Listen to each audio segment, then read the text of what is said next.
वो Donald Trump जो भारत और पाकिस्तान के युद्ध को रोकने का दम भर रहे थे, रशिया और यूक्रेन के बीच सीजफायर का ऐलान करवा रहे थे, तो सीरिया के आतंकवादी से मिलकर अपनी पीस वाली छवि को बना रहे थे।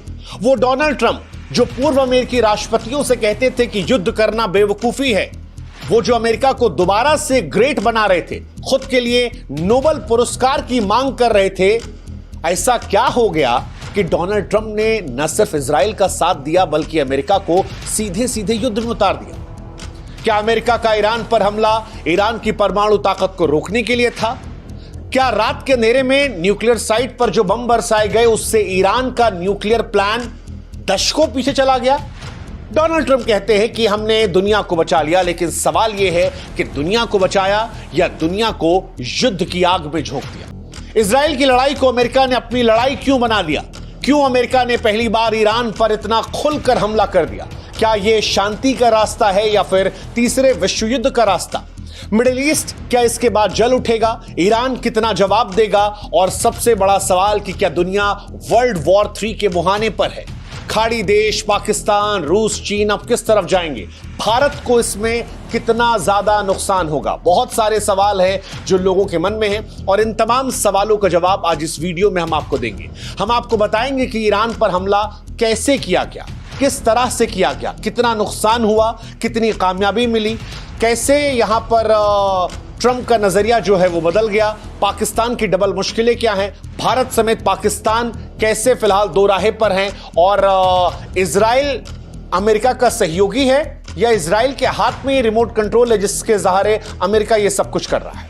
ये सब कुछ आपको बताएंगे, लेकिन सबसे पहले बताएंगे कि हुआ क्या था, क्योंकि 22 जून को जो कुछ हुआ वो दुनिया को हैरान करने वाला था। भारत में लोग जब सो रहे थे तब अमेरिकी वॉर रूम में हलचल थी। अमेरिका के राष्ट्रपति डोनाल्ड ट्रंप ने एक आदेश दिया, ईरान की परमाणु क्षमता वाली साइट को निस्तनाबूद कर दिया जाए, और उसके बाद जो कुछ हुआ वो इतिहास में दर्ज हो गया।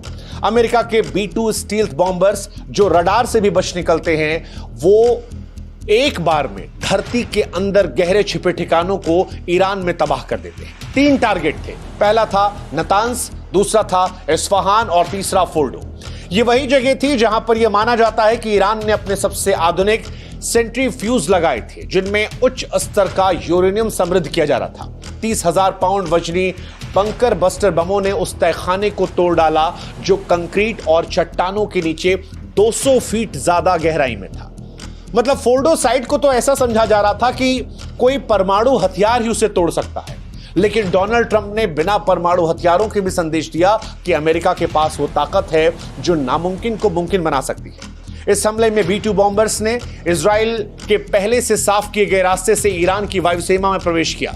इजराइल ने दरअसल ईरान के एयर डिफेंस सिस्टम को काफी कमजोर कर दिया था शुरुआती हमलों में, और उसी के बाद अमेरिका को मौका मिला था कि आसमान साफ है, और फिर डोनाल्ड ट्रंप ने कहा कि हम पूर्ण विनाश की तरफ बढ़ रहे हैं। लेकिन सवाल फिर वही है कि क्या यह सिर्फ परमाणु साइट को नष्ट करने की कार्रवाई थी? यह कहानी इसके आगे भी है। सवाल यह भी कि वो कौन सा हथियार है जिसने जमीन के अंदर 200 फीट जाकर निस्तनाबूद कर दिया उन ठिकानों को? तो यह जहाज है अमेरिका का B-2 स्टील्थ बॉम्बर।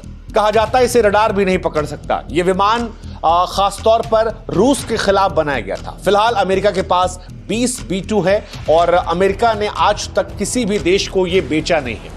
यह इकलौता विमान है जो 30,000 पाउंड के बंकर बस्टर बम दाग सकता है, 200 फीट गहरी जमीन में घुसकर धमाका कर सकता है। अमेरिका ने खासतौर पर इसे ईरान और उत्तर कोरिया के अंडरग्राउंड बंकरों के लिए बनाया था, और अब ईरान पर इससे हमला कर दिया है।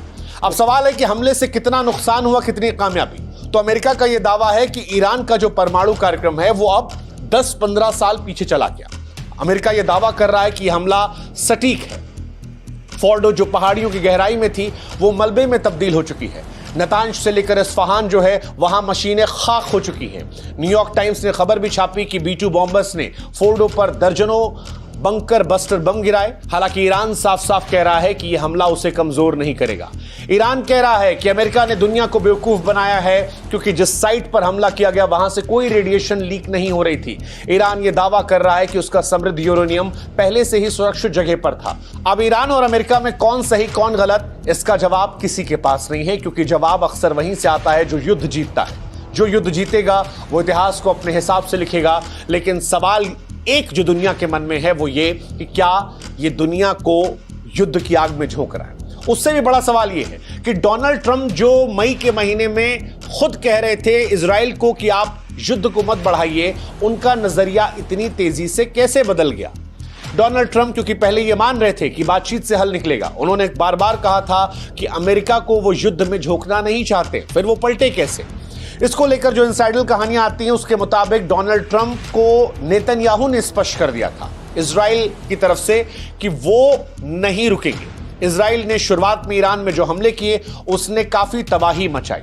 माना जा रहा है कि वो तबाही देखकर डोनाल्ड ट्रंप को लगा कि क्रेडिट उनके हिस्से से चला जाएगा और इसी को लेकर डोनाल्ड ट्रंप ने फॉक्स न्यूज पर यह दावा किया था कि दुनिया नहीं जानती लेकिन इस ऑपरेशन में उनकी भूमिका भी बहुत बड़ी है।